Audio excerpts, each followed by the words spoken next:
Hello student, welcome my YouTube channel wifi success classes. तो आज की क्लास में आपको कराएंगे अनसॉल्व 2020 का पहला सेट एक्स जेड, जिसका कोड है HM का अनसॉल्वेबल लिख रहा है। अगर अनसॉल्व आपके पास या तो अग्रबाल का है या अग्रबन का है तो आप बस अपने कोड को मिलाएं और प्रश्नों को मिलाते चले। तो प्रश्न नंबर 4 है और 4 के खंड दिए गए का, खा, गा और घा। यहां पर आपके सामने टिक कर देते हैं। का है और खा है, गा है और घा है, यानी कि प्रश्न नंबर 4, फिर उसके बाद में आपको 5 हल करना है। तो प्रश्न नंबर 4 वो भी सेट है 2020 का पहला, जिसका कोड है एक्स जेड। HM का आपका अनसॉल्व पेपर है। आप किसी भी अनसॉल्व पेपर में इस कोड को मिलाएं, बस सन 2020 के सभी आपको क्वेश्चन सेम टू सेम मिल जाएंगे। तो चलिए करते हैं पहला प्रश्न। वीडियो शुरू करने से पहले वीडियो को ज्यादा से ज्यादा लाइक कर दें, शेयर कर दें अपने फ्रेंड सर्किल में। जो भी स्टूडेंट सिर्फ अब इस समय इस टाइम पर अनसॉल्व सॉल्व करना चाहते हैं, नंबर अच्छे लाना चाहते हैं, तो वो हमारे चैनल से जुड़े और चैनल को सब्सक्राइब करके बेल आइकन आल को प्रेस कर लें। तो चलिए स्टार्ट करते हैं आज की क्लास। और आज की क्लास में एक धुआंधार वीडियो के साथ में आपको बताते हैं कि पेपर को हल कैसे करना है। तो प्रश्न 4 का आध घनीय एकक कोष्ठिका में कणों की संख्या कैसे ज्ञात करते हैं। आध घनीय एकक कोष्ठिका, जैसे पहली होती है सरल घनीय, फिर दूसरी होती है अंतः केंद्रित एकक घनीय कोष्ठिका, फिर तीसरी होती है face centre cubic unit cell, यानी कि क्या होती है आपके सामने फलक केंद्रित घनीय एकक कोष्ठिका, फिर होती है अंत घनीय एकक कोष्ठिका। कोष्ठिकाएं दो ही प्रकार की होती हैं और दूसरे प्रकार में होता है, एक प्रकार में सिंपल होती है, दूसरे प्रकार में 3 कोष्ठिकाएं होती हैं। तो आपको सिर्फ कोष्ठिका के कणों की संख्या ज्ञात करनी है। कैसे ज्ञात करेंगे? इसको चित्रों के माध्यम में। तो चलिए कैसे ज्ञात करेंगे। सबसे पहले आप क्या करेंगे, एक कोष्ठिका बना लेंगे और आपसे यह बाउंड नहीं किया गया आपको कोष्ठिका बनानी कौन सी है। तो चलिए पहले कोष्ठिका सरल घनीय एकक कोष्ठिका बना लेते हैं। हम बनाते हैं, पहले ही वो एग्जाम्पल देते हैं। आध घनीय एकक कोष्ठिका में कणों की संख्या ज्ञात करने के लिए हमें एक कोष्ठिका चाहिए। क्या करेंगे? सबसे पहले लिखेंगे आध घनीय कोष्ठिका में कणों की संख्या निम्न प्रकार से ज्ञात करते हैं। कैसे ज्ञात करते हैं? सबसे पहले यहां पर लिखेंगे, आपको लिखना है तो लिखेंगे आध घनीय एकक कोष्ठिका में कणों को, जैसे प्रश्न को आपको लिखना वैसे हम लिखकर आपको बता रहे हैं, कणों को निम्न प्रकार से ज्ञात करते हैं। ये लिख लिया। अब आप लिखेंगे उदाहरण। क्या लिखेंगे? जैसे।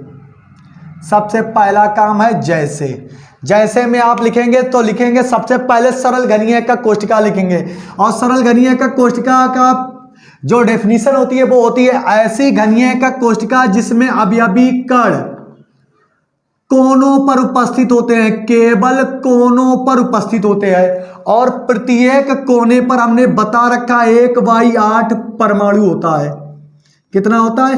1/8 परमाणु होता है। तो जैसे सरल घनीय एकक कोष्ठिका में कुल परमाणु की संख्या बराबर सरल घनीय एकक कोष्ठिका में कुल परमाणु की संख्या। तो क्या लिखेंगे? संख्या बराबर लिखेंगे। सबसे पहले इस फार्मूले को हम डिस्क्राइब कर लेंगे। क्या लिखेंगे? तो सबसे पहले यहां पर बराबर का निशान इधर ले लेंगे क्योंकि इतनी जगह नहीं है।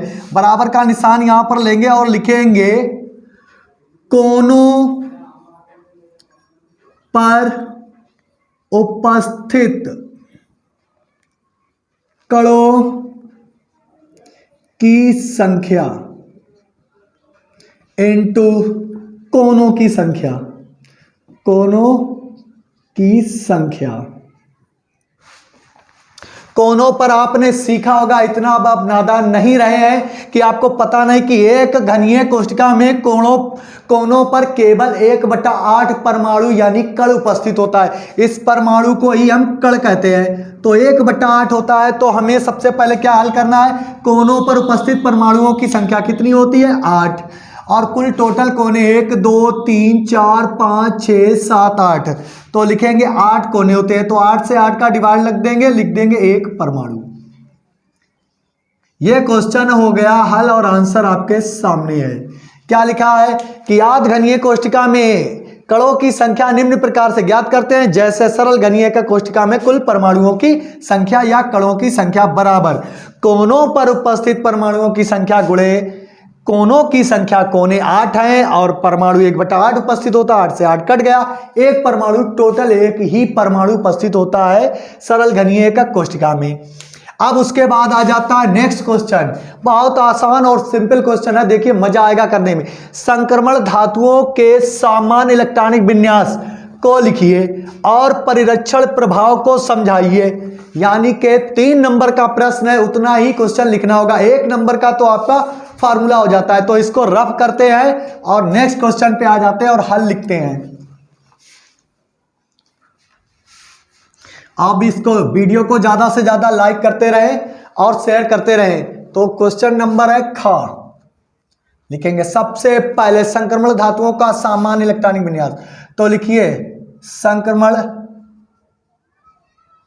धातुओं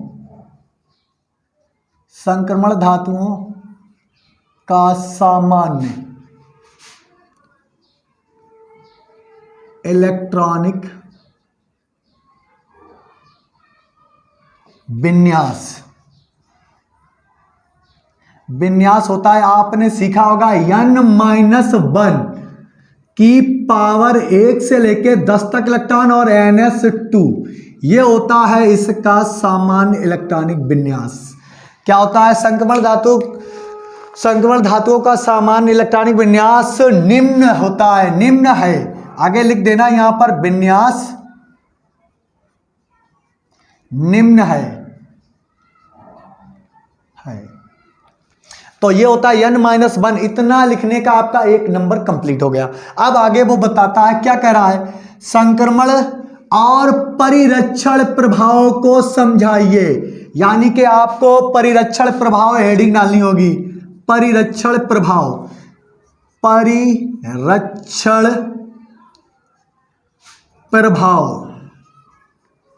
अब इसमें आपको लिखना होगा, किस प्रकार से लिखना है, देखिए लिखेंगे संक्रमण धातुओं में ये तो आपकी हेडिंग है, संक्रमण धातुओं में डी क्या लिखेंगे, n-d उपकोष अपूर्ण होता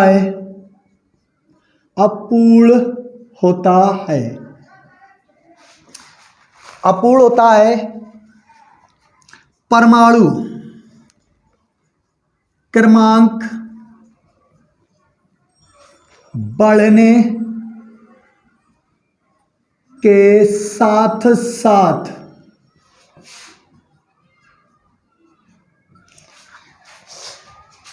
n-d कक्षा में, उपकक्षक में लिख दो या उपकक्षा में इलेक्ट्रॉन बढ़ने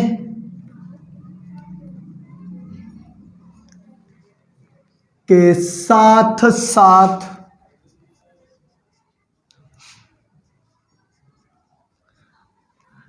इलेक्ट्रॉनों का नाभिक से आकर्षण बढ़ जाता है। इतनी लाइन आपको लिखनी होगी। संक्रमण धातुओं में N-D उपकोष अपूर्ण होता है। परमाणु क्रमांक बढ़ने के साथ साथ N-D उपकोष में इलेक्ट्रॉन बढ़ने के साथ साथ इलेक्ट्रॉन का नाभिक से आकर्षण बढ़ जाता है, जिससे तत्वों का परमाणु आकार, जिसे कहते हैं त्रिज्या,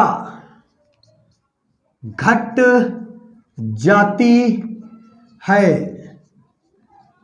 और परमाणु पर इलेक्ट्रॉन मेघ के समान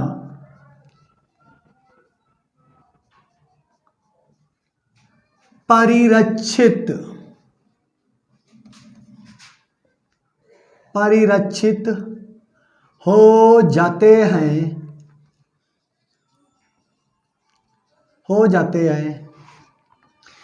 अब इसके आगे संक्रमण धातुओं में N-D उपकोष अपूर्ण होता है। परमाणु क्रमांक बढ़ने के साथ साथ N-D उपकोष में इलेक्ट्रॉन बढ़ने के साथ साथ इलेक्ट्रॉन का नाभिक से आकर्षण बढ़ जाता है, जिससे तत्वों का परमाणु आकार यानी त्रिज्या घट जाती है और परमाणु पर इलेक्ट्रॉन मेघ के समान परिरक्षित हो जाते हैं। और इलेक्ट्रॉन बढ़ने के साथ साथ परमाणु पर जो मेघ का परिरक्षण प्रभाव है वो बढ़ जाता है। क्या लिखेंगे?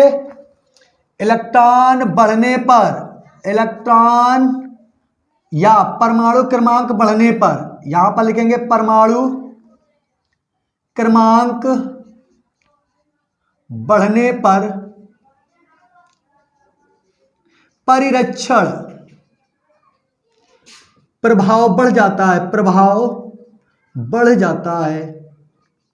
ये बस इतनी लाइन लिखनी थी और आपका क्वेश्चन हल हो गया। ये है क्वेश्चन नंबर 2 का खा। क्या कह रहा है कि संक्रमण धातुओं का सामान्य इलेक्ट्रॉनिक विन्यास क्या होता है। तो आपके सामने क्वेश्चन हाजिर है। बस आपको 3 नंबर में इतना ही लिखना है, इससे ज्यादा कुछ भी नहीं लिखना है। अगर इससे ज्यादा लिखेंगे तो आप बेवकूफी करेंगे।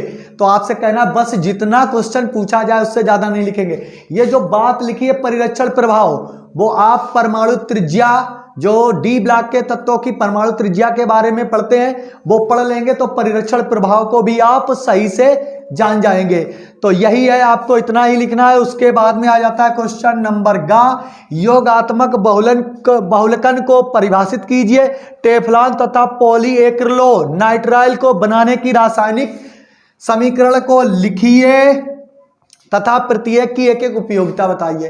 फिलहाल कोविड-19 के चलते बहुलक को हटा दिया गया है, यह क्वेश्चन है ही नहीं आपके लिए। फिर भी हम आपको क्वेश्चन बताएंगे कैसे हल किया जाएगा। तो इसको रफ करते हैं और आ जाते हैं नेक्स्ट क्वेश्चन, क्वेश्चन नंबर 4 का गा। चलिए रफ करते हैं। अब इसको रफ करने के बाद में आपको लिखना होगा नंबर गा। गा है योगात्मक बहुलक, योगात्मक बहुलक।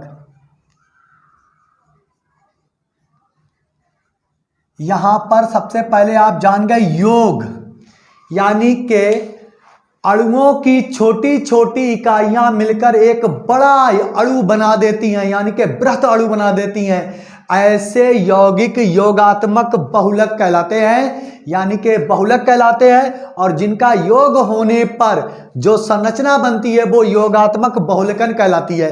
बस इतना ही आप जान लें कि छोटे छोटे अणु मिलकर एक बड़ी संरचना बनाते हैं, तो इनकी क्रिया कहलाती है, आपस में जुड़कर एक बड़ा सा यौगिक बनाते हैं तो वो कहलाती है योगात्मक अणु। और इनके बनने की क्रिया योगात्मक बहुलकन कहलाती है। अब बता रहा है टेफ्लॉन पॉलीएक्रिलोनाइड। तो क्या करेंगे, टेफ्लॉन को बनाने के लिए हम टेट्राफ्लोरोएथिलीन को उच्च ताप, क्या करेंगे, उच्च ताप व उच्च दाब में गर्म कर दिए। ये क्या है, टेट्राफ्लोरोएथीन या एथिलीन। टेट्राफ्लोरोएथिलीन को हम जैसे गर्म करेंगे तो एक बॉन्ड का बीच का बॉन्ड क्रैश हो जाएगा, बचेगा क्या, CF सिंगल बॉन्ड CF2 और ये बॉन्ड आधा और इसको बड़े कोष्टक में बंद कर दे तो एक कण बन गया, इसका नाम है टेफ्लॉन।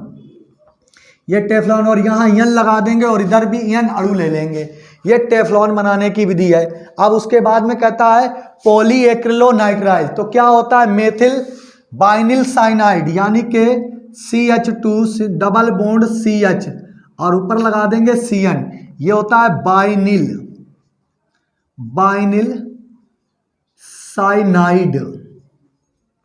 बाइनिल साइनाइड को गर्म करने पर फिर उच्च ताप और उच्च दाब में गर्म कर दें तो ये बॉन्ड क्रैश हो जाता है, यन अणु ले लें, बहुत से अणु लेंगे और उच्च दाब में गर्म करेंगे तो क्या बनेगा, CH2 सिंगल बॉन्ड CH और ऊपर क्या लिखा है CN और ये बन जाता है ऐसे बॉन्ड, डबल बॉन्ड क्रैश हो जाता है तो एक अणु बन जाता है किसका, पॉलीएक्रिलोनाइट्राइल, पॉलीएक्रिलोनाइट्राइल। अब इनके उपयोग तो बहुत होते हैं, बहुत से है, टायर बनाने में, रबड़ की वस्तुएं बनाने में, बहुत सी पॉलीथीन वगैरह, खिलौने, बर्तन आदि बनाने में इनका उपयोग किया जाता है। प्रत्येक की एक एक उपयोगिता पूछ रहा है, लेकिन ये टॉपिक आपका हट चुका है सन 2021 के लिए। कोविड-19 में जो माइनस में किया गया है, बहुलक को भी हटा दिया गया है आपके चैप्टर से।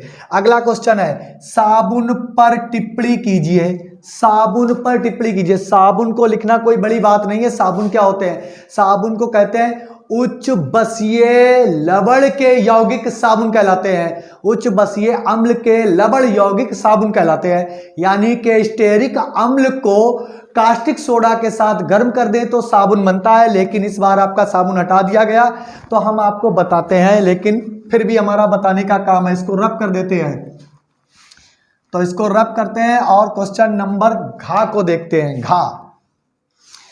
क्या है आपका, साबुन पर टिप्पणी। घा साबुन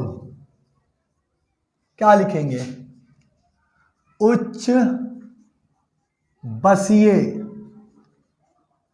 अम्लों के लवण, अम्लों के सोडियम व पोटेशियम के लवण, ऐसे लिखना होगा साबुन के बारे में। इस बार तो आपके पास है नहीं, तो इस बार आपके सिलेबस से हटा दिया गया, तो भी ऐसे लिखना होगा, उच्च बसीय अम्लों के पोटेशियम, सोडियम व पोटेशियम के लवण साबुन, साबुन कहलाते हैं।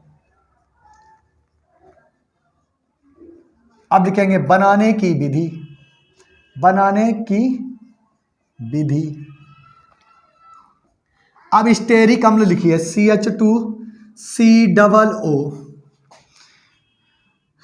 स्टेरिक अम्ल को आपको लिखना है CH2COOC17, उल्टा लिखना होगा आपको यहाँ पर थोड़ा सा, COOC17H35, एक हो गया, COOC17H35, फिर आपको लिखना होगा CH2OC17H35।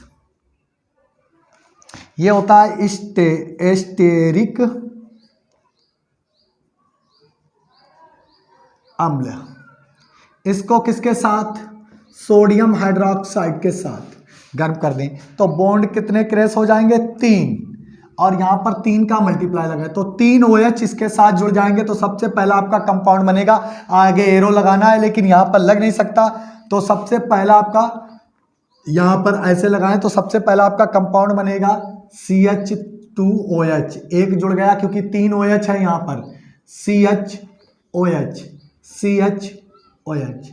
ये बन गया आपका ग्लिसरॉल, ये बन गया ग्लिसरॉल। बचा क्या, C17H35 COO, क्या बचा, C17H35 COO, कितनी बार, 3 बार, और बचा क्या, Na, तीनों जोड़ देंगे। ये है आपका साबुन, ये बन गया आपका साबुन। बस इतना ही लिखना, आपको 3 नंबर दे देगा इतना। और इसका पड़ेगा बहुत ही अच्छा इंप्रेशन, गुड इंप्रेशन पड़ेगा जब आप इस रिएक्शन को दे देंगे और साबुन के बारे में लिखेंगे। उच्च बसीय अम्लों के सोडियम व पोटेशियम के लवण साबुन कहलाते हैं। और ये विधि है इसकी बनाने की। तो हो गई टिप्पणी 3 नंबर की। अब आ जाते हैं, इसको रब करते हैं। क्वेश्चन नंबर 5 को स्टार्ट करते हैं। क्वेश्चन नंबर 5 आपका क्या कहता है, इसको देख लें। अब स्टार्ट करते हैं क्वेश्चन नंबर 5 का क्वेश्चन है और प्रत्येक प्रश्न जो है वो 4 अंक का है, जिसमें का खा गा तक लिखे हैं, लेकिन घा इसका एक खंड और बाकी है, लेकिन वो इसमें लिख नहीं पाया बोर्ड में, तो उसको अभी नहीं लिखा है। तो क्या है, पहला क्वेश्चन दिया गया का। फिलहाल में ये जो क्वेश्चन है वो आपके सिलेबस से माइनस है, क्योंकि ये तत्वों का निष्कर्षण एवं सिद्धांत है और ये टॉपिक यानी कि ये चैप्टर आपके सिलेबस से जो कोविड-19 के तहत में रिड्यूस किया गया, पूरा चैप्टर ही हटा दिया गया। फिर भी हम बताते हैं आपको, एल्युमिनियम तथा कॉपर के एक एक अयस्क का नाम व सूत्र लिखिए। तो एल्युमिनियम का अयस्क होता है Al2O3 × 2H2O, ये इसका सूत्र है, इसका नाम है बॉक्साइड। हो गया। और दूसरा क्या कह रहा है कि कॉपर का एक अयस्क लिखिए, तो लिख लो CuFeS2, ये होता है कॉपर पायराइट, इसका नाम है कॉपर पायराइट। ये हो गया आपका। अब वो कह रहा है एल्युमिनियम के अयस्क से शुद्ध एल्यूमिना प्राप्त करने की रासायनिक समीकरण को लिखिए। तो एल्युमिनियम क्या होता है, एल्युमिनियम Al2O3 होता है × 2H2O। इसका हम निस्तापन कर दें, क्या कर दें, निस्तापन, बस आपको जर्नली बता रहे हैं, निस्तापन कर दें तो आपको मिल जाएगा Al2O3 + 2H2O, यानी कि जल आपका उड़ जाएगा और शुद्ध हो जाएगा। एल्युमिनियम को निस्तापित करेंगे, अगर और अशुद्धियां हैं तो हम इसको परावर्तनी भट्टी में गर्म करेंगे, लेकिन ये टॉपिक आपके में शामिल नहीं है, तो हमने आपको बस सूत्र के माध्यम से बता दिया। ज़्यादा बताना आपके लिए बेवकूफ़ी है, क्योंकि इस बार आपका शामिल नहीं है, तो ये प्रश्न आपका नहीं आएगा इस चैप्टर से। जितना बोल देंगे उतना ही आएगा, गारंटी में है ये बात। और ये तो आएगा। प्रश्न नंबर खा कह रहा NH3 का होल 4 Cl2+ आयन का IUPAC नाम लिखिए। तो IUPAC नाम लिखते हैं। सबसे पहला क्वेश्चन हल करते हैं। खा क्वेश्चन क्या है, CONH3 का होल 4 Cl2 और इस पर लगा देंगे पॉजिटिव। बताता है इसका IUPAC नाम लिखिए, इसका संरचना सूत्र की सहायता से व्याख्या कीजिए। तो हम स्टार्ट करते हैं इसका नाम, ये A से लिखा जाएगा, ये Cl से। लिगैंड का नाम है अमोनिया, लेकिन इसको लिखते हैं एमीन। और कितने लगे हुए हैं, 4, तो लिखिए टेट्रा एमीन, टेट्रा एमीन। अब क्या लिखेंगे, डाई क्लोरिडो, या यहां पर आप क्लोरो लिख देते हैं तब भी आपका नाम चल जाएगा। 2 क्लोरिडो है, टेट्रामीन डाइक्लोरिडो। और यहां पर आप लिखेंगे सेंट्रल मेटल आयन का नाम कोबाल्ट। अब आ जाता है कि ऑक्सीकरण संख्या कितनी है। तो हम देखते हैं ऑक्सीकरण संख्या बराबर के आगे +1 है। कितनी है, +1। तो यहां कोबाल्ट की निकालनी है, इसकी हो गई X। अमोनिया मुक्त अवस्था में पाई जाती है तो 0 होती है, और कितने हैं, 4 अमोनिया है। क्लोरीन फिर बीच में प्लस लगाते हैं, क्लोरीन की -1 होती है, 2 क्लोरीन है, 2 का मल्टीपल कर दीजिए। तो हल करेंगे तो इतना, तो ये 0 हो गया। तो X बराबर -2 और +1। अब ये -2 इधर जाएंगे तो कितने हो जाएंगे, X बराबर +2 और +1, X बराबर +3। तो यहां पर 3 खड़ा कर देंगे रोमन भाषा में नाम, और आगे लिख देंगे, ऊपर लगा है धन का निशान, तो इसके आगे लिख देंगे आयन। ये इसका नाम आपको 1 नंबर दे जाएगा। क्या लिखा, टेट्रामीन डाइक्लोरिडो कोबाल्ट 3rd आयन, नाम लिख गया। अब वो बता रहा है इसके संरचना सूत्र की सहायता से व्याख्या कीजिए, यह किस प्रकार की समावयवता प्रदर्शित करता है। तो आपको देखना होगा इसका संरचना सूत्र कैसा होता है। तो इसकी हम संरचना सूत्र बनाएंगे। तो बनाएंगे सबसे पहले कितने लिगेंड हैं, 2 4 और 2 6 लिगेंड टोटल कितने हो जाते हैं, इसको रब कर दें तो इसके लिगेंड है टोटल, लिगेंड है बराबर 6, ये लिगेंड 6 रखता है और ये कैसी त्रिविम समावयवता प्रदर्शित करेगा और संरचना समावयवता तो बिल्कुल नहीं बनाएगा। देखिए कैसे, जैसे कोबाल्ट पर कितने लगे हुए हैं अमोनिया 4, तो लिखिए NH3 और NH3 नहीं, एक ही तरफ रखिए NH3 को क्योंकि ये सिस संरचना बता रहे हैं, NH3 और NH3 और यहां पर Cl बन गई आपके सामने संरचना हाजिर है टेट्रामीन डाइक्लोरिडोर कोबाल्ट 3 की। ये संरचना है जब किसी संकुल आयन में एक यौगिक यानी कि एक लिगेंड एक तरफ होते हैं तो वो सिस यानी कि समपक्ष, जिसे हम कहते हैं समपक्ष संरचना प्रदर्शित करते हैं। लेकिन ये घड़ी के अनुसार यानी कि घड़ी की विपरीत दिशा में जब ये अपना विपक्ष बनाते हैं तो एक दूसरे के सामने लिगेंड आ जाते हैं। कैसे, कोबाल्ट, अब अमोनिया के आयन है एक दूसरे के सामने आ जाएंगे, जो भी अमीन लगे हुए हैं ग्रुप NH3 तो यहां पर लिखेंगे Cl, ये Cl NH3, ये कैसी संरचना प्रदर्शित करते हैं, ये प्रकाशिक संरचना प्रदर्शित करते हैं। कैसी, त्रिविम संरचना प्रदर्शित करते हैं, प्रकाशिक नहीं त्रिविम संरचना प्रदर्शित करते हैं। यहां पर लिखेंगे CONH3Cl2 में 6 लिगेंड उपस्थित होते हैं जिसकी संरचना सूत्र के माध्यम से देखते हैं कि उसमें अमीन के इलेक्ट्रॉन उसके समपक्ष में अमोनिया के एक तरफ होते हैं दूसरी तरफ होते हैं। जब ये अपना ट्रांस रूप बनाते हैं यानी कि विपक्ष बनाते हैं तो इनके लिगेंड जो होते हैं वो एक दूसरे के सम्मुख आ जाते हैं और ये त्रिविम संरचना समावयवता प्रदर्शित करते हैं। कैसी, त्रिविम, 3 डायमेंशनल, और इनकी संरचना समावयवता होती है अष्टफलकीय।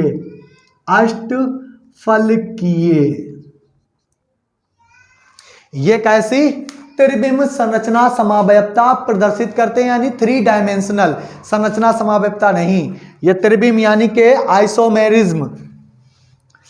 अब उसके बाद में आ जाता है नेक्स्ट क्वेश्चन, क्लोरो बेंजीन के हैलोजिनन नाइट्रोजनीकरण और सल्फोनेशन और फिडिल-क्राफ्ट अपक्रिया के रासायनिक समीकरण को लिखिए। हमें लिखना है क्लोरोबेंजीन के लिए। तो नेक्स्ट है क्वेश्चन नंबर गा, क्लोरोबेंजीन। इसको रफ करते हैं और स्टार्ट करते हैं नेक्स्ट क्वेश्चन। अब आ जाता है नेक्स्ट क्वेश्चन नंबर गा,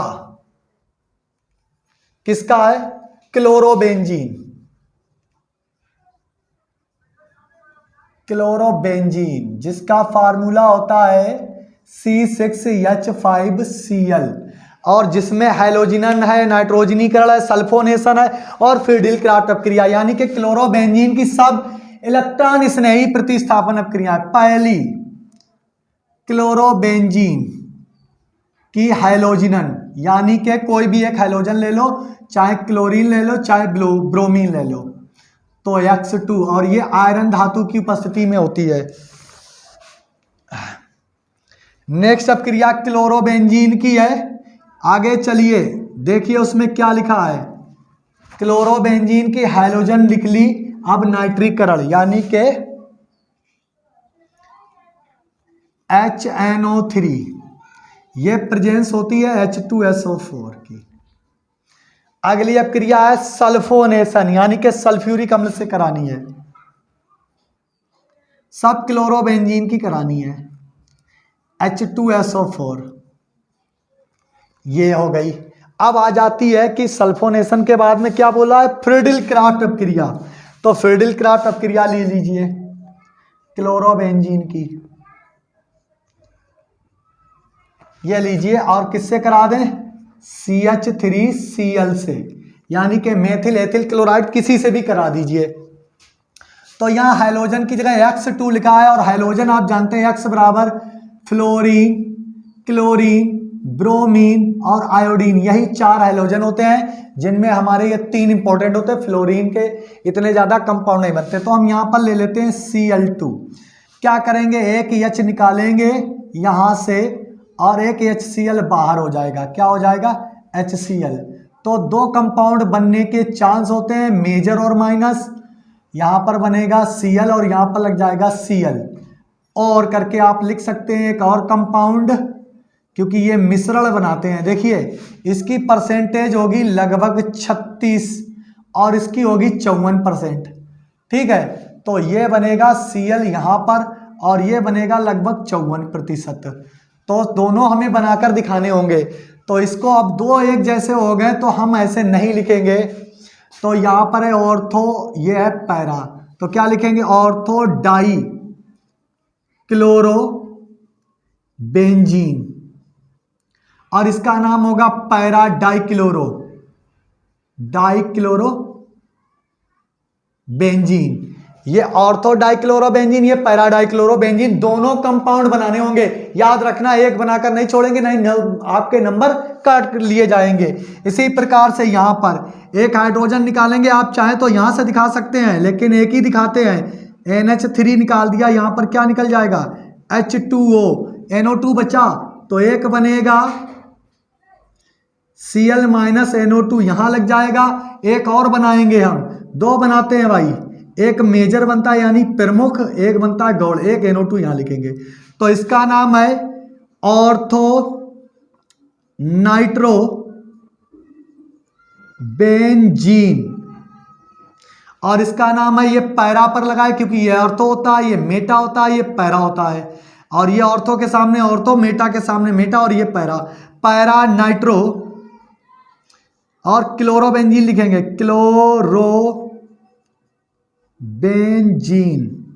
इसका मेटा नाइट्रो क्लोरोबेंजीन। ठीक है, ऐसे यहां पर बनना है। 2 हाइड्रोजन होते हैं H2SO4 में, तो हमें इसे लिखना होगा यहां पर केवल रासायनिक समीकरण, और इसका एक ऑक्सीजन ले लेंगे तो H2O बाहर हो जाएगा माइनस। अब हमें 2 कंपाउंड फिर बनाने होंगे। बेंजीन के ऊपर क्लोरो ऑलरेडी लगेगा, यहाँ HSO3, क्योंकि एक हाइड्रोजन ये जल को बना देगा और यहाँ HSO3 बचेगा। इसका नाम होता है ऑर्थो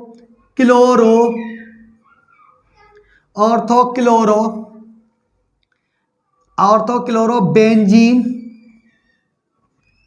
सल्फोनिक एसिड। अब एक कंपाउंड और बनेगा, इसके आगे हम बनाकर बताते हैं। ये एक बेंजीन और Cl लगाएंगे और एक HSO4।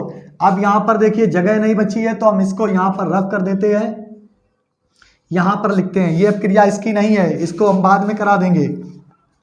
तो एक और कंपाउंड और करके लिखना होगा आपको, क्लोरोबेंजीन और लगाइए ऊपर, और यहां पर लिखिए HSO3। इसका नाम हो जाएगा पैरा क्लोरो बेंजीन सल्फोनिक अम्ल, सल्फोनिक एसिड। ये हो गया, ये 2 बनते हैं। आप फिरडिल क्राफ्ट अपक्रिया रह गई। ये देखिए, ये कंपाउंड आपको हमने पढ़ाए हैं क्लोरोबेंजीन में, आपको बहुत अच्छी तरीके से पढ़ाया है कि क्लोरोबेंजीन की कितनी हो गई, हैलोजनीकरण हो गई, नाइट्रीकरण हो गई और सल्फोनीकरण हो गई। अब बची है फिरडिल क्राफ्ट अपक्रिया। आप चलिए फिरडिल क्राफ्ट अपक्रिया को कराते हैं, रब करिए इसको, और फिरडिल क्राफ्ट अपक्रिया आपकी रह गई।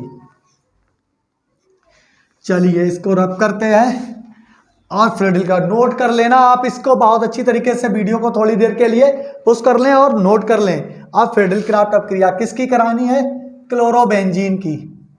क्लोरोबेंजीन की मेथिल हैलाइड के साथ रिएक्शन करा दो।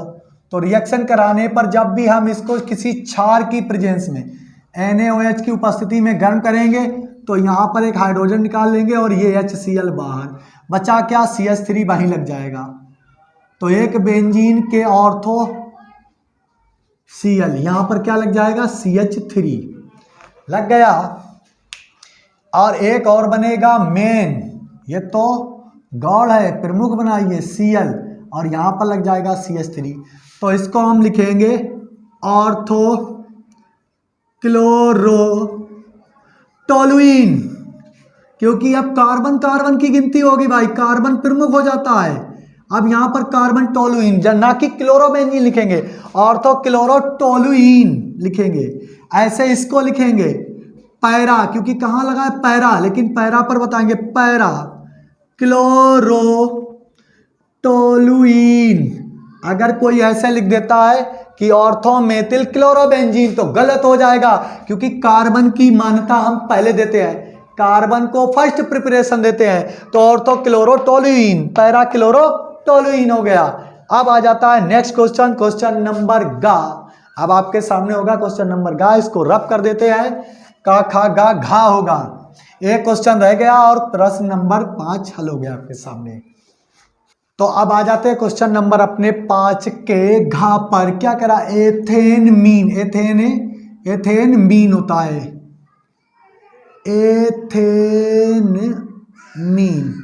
एथेनेमीन को क्लोरो एथेन की अधिक तथा बेंजिलमीन को क्लोरो एथेन के साथ अपक्रिया का रासायनिक समीकरण लिखिए। तो सबसे पहले एथेनेमीन, तो यहां पर लिखेंगे, अभी तो बोर्ड में बहुत जगह है, C2H5NH2 को हम एथिलमीन कहते हैं, एथेनेमीन कहते हैं। C2H5NH2 को एथेनेमीन कहते हैं, और किसके साथ, क्लोरोबेंजीन यानी कि क्लोरोएथेन C2H5Cl के साथ हम गर्म करेंगे। तो क्या होगा, इसका एक हाइड्रोजन रिप्लेस कर देगा इसके एक हाइड्रोजन को। तो ये क्रिया आप कर लेंगे, ZnCl2 थोड़ा अम्लीय होगा, HCl की प्रेजेंस में कर ले, या H2SO4 की प्रेजेंस में कर ले, तो ये क्षारीय होगा। तो यहां पर एक माइनस का HCl बाहर हो जाएगा, और बचेगा क्या शेष, C2H5 लिखेंगे, C2H5, N बचा, H बचा हुआ है शेष में, और ये C2H5 यहीं से जुड़ जाएगा, तो C2H5। इसका नाम क्या है, इसके नाम के, ये जो रिएक्शन पूछी गई है 2 ही रिएक्शन है बस इसमें, लेकिन इसका नाम बहुत इंपॉर्टेंट है कि नाम क्या लिखा जाएगा। ये दोनों समूह नाइट्रोजन से जुड़े हैं, तो लिखेंगे N, यानी कि ये एथिल नाइट्रोजन से जुड़ा, ये भी एथिल नाइट्रोजन। ये हाइड्रोजन चाहो तो आप ऐसे लिख लो बाहर की ओर, देखिए ये दोनों किससे जुड़े हुए हैं, नाइट्रोजन से। तो हम लिखेंगे N, यहां पर लिखिए die ethyl, N, die ethyl amine. अब कह रहा अधिकता में गर्म करना, तो एक बार और ले लो, बस एक ही समीकरण था लेकिन अधिकता बता दी है, तो NH, एक इसके H को बाहर ले लो और C2H5 यहां ले लो, फिर दोबारा अगर चाहो तो कर लो Cl, और बस वही प्रेजेंस।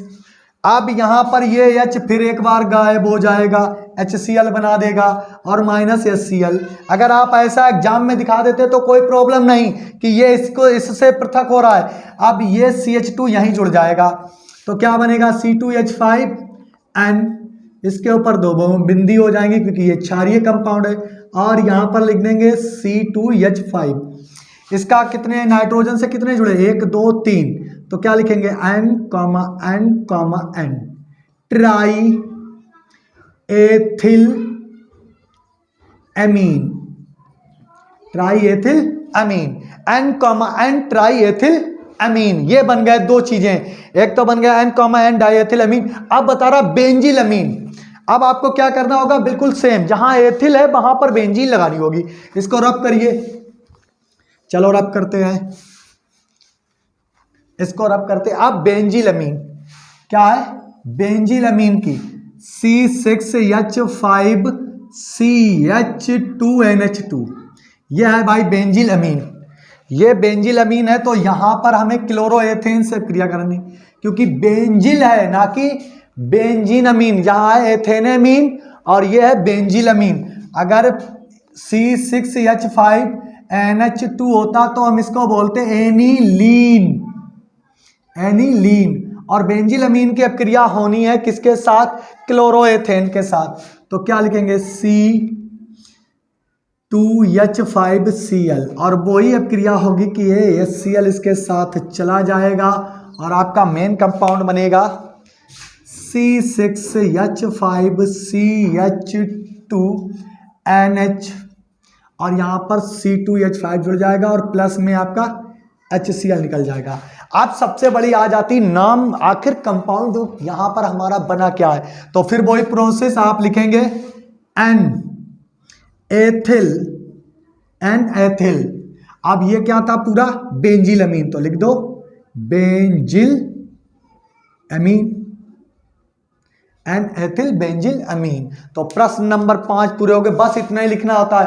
पता है रसायन विज्ञान के पेपर को आप अगर सही से आप सब कुछ तैयार करके जाते हैं तो 2.5 घंटे में आप पेपर आसानी से लिख सकते हैं। बहुत अच्छी तरीके से हैंड राइटिंग का इफेक्ट पड़ता है। जब भी आप एग्जाम में कोई भी शब्द लिखें और उसमें में अगर मी कर दिया तो आप काटे नहीं, बिल्कुल ये काट देना ही सबसे बड़ी प्रॉब्लम होती है। तो आज के वीडियो में बस इतना ही रखते हैं। अगले दिन लाएंगे प्रश्न नंबर 5 का 5वां और 7वां क्वेश्चन लाएंगे और दी एंड हो जाएगा आपका अनसॉल्व पेपर 1 सेट, और ये एक्स जेड का सेट का दी एंड हो जाएगा। और बहुत ही इजी सेट है, अगर आप इसकी प्रैक्टिस कर लेते हैं तो यकीन मानिए आप 95 प्लस यानी 100 प्लस कर सकते हैं। तैयारी आपके ऊपर है, आप किस तरीके से पढ़ रहे हैं। हम आपको सिखा रहे हैं तो आपको सीखना पड़ेगा। सीखते रहिए, ऐसे ही मुस्कुराते रहिए, पढ़ते रहिए। मिलते हैं नेक्स्ट वीडियो में अगले प्रश्न के साथ। प्रश्न नंबर 6 बहुत इजी है, पहले आप ट्राई करिए, नहीं होता है तो हम तो करवाने वाले ही हैं, तो वो बस हल करने को है। मिलते हैं नेक्स्ट वीडियो में नेक्स्ट टॉपिक के साथ। तब तक के लिए